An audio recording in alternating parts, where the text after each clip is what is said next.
Greetings, Protocol partner. So, how fast do you even need to go to outrun the speed camera? So, you activate the speed camera, but then after that, by the time the speed camera goes ka you're already out of the frame, and all it takes is an empty frame. Now, let's imagine that, say, we have here. This is a. Oh, no. I want pure black. Thank you. So, we have here a speed camera thing.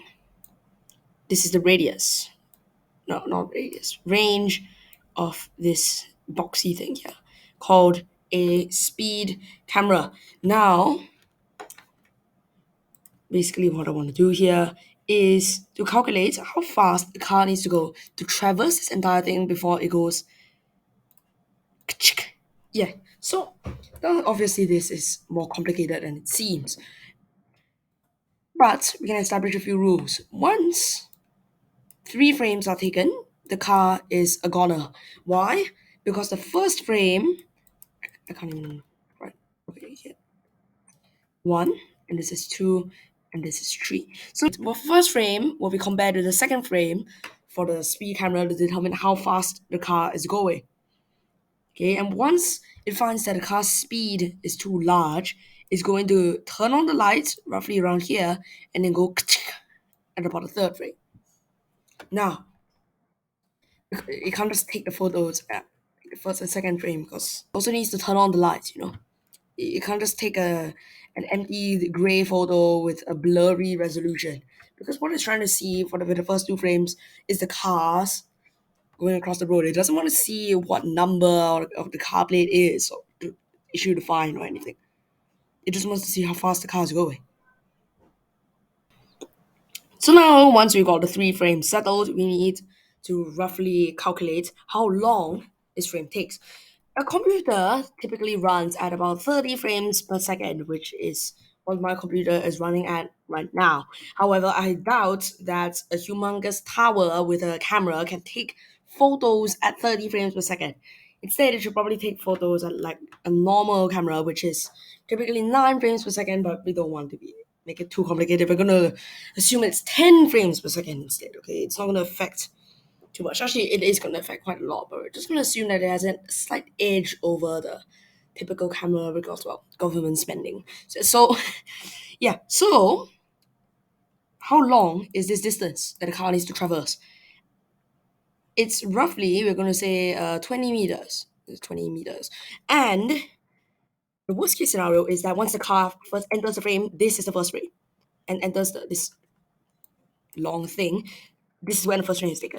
And then the second frame is taken here, and if the car doesn't make it out in time, the third frame is taken here. So it needs to travel here right before the third frame is taken. The third frame is taken slightly after that, and by the time the car is already gone. So how fast does the car need to travel? If it only has 2 frames worth, that is about, if it's 10 frames per second, that's 0.2 seconds.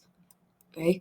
Now, how fast is the car? Well, yeah. So how fast does the car need to travel? So it's 20 meters 0.2 seconds, which amounts to a grand total of 100 meters per second, which is not exactly the most manageable thing, to be honest. I mean, I don't think even you can drive at such top speed, at 360 kilometers per hour. I don't think for all those miles users out there, yeah, just calculate yourself. I don't think anyone can travel that fast unless you're like using a sports car or something. Now, let's assume it's not 20 meters. Let's assume it's 15 instead. Okay, this is probably much more docile, and this amounts to a grand total of 75 meters per second. Now, this seems to be much more manageable, as 75 times 3.6 will amount to 270 kilometers per hour. Still not exactly the most manageable for a normal sedan, but I mean, if you're driving a Ferrari, it's perfectly fine. What happens then if this is not the worst case scenario? Then the car has to traverse this distance. And once he enters, the first frame was taken right before he enters the frame. And somewhere midway, the first frame is taken. And somewhere in front, the second frame is taken. And somewhere in front, the third frame is taken. So now, instead, he has 3 frames worth. So instead of 0.2 seconds, it's 0.3. And I guess that's more manageable, 20 meters divided by 0.3 will amount to 66 odd, but we've already established that this is a docile 15 meters, so 15 divided by 0.3 would naturally be 50, which I dare say is manageable, definitely manageable for the average car. But if we want to go a little worse and say that these speed cameras are really horrible, of horrible quality, then 10 divided by 0.2 in the worst case scenario is 50, just like this, which is still 180. And 10 divided by 0.3, my goodness, that's 33 meters per second, which is 120 kilometers per hour. So, literally, in the best case scenario, because most of these lights are meant to detect like 130 kilometers per hour and above, you can literally beat it at its own game. If you are just lucky enough to be a speedster that's traveling along one of these crappy past one of these speed cameras, which only has a range of 10 meters, you can easily beat it, rather easily. And because if you just enter after it takes the frame, boom, you just speed right past it and you can't do anything.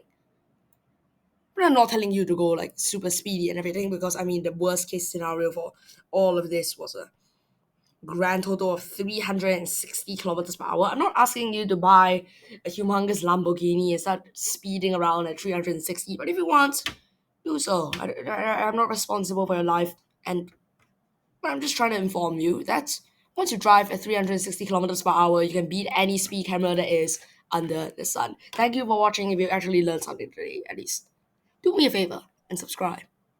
Thank you, and goodbye.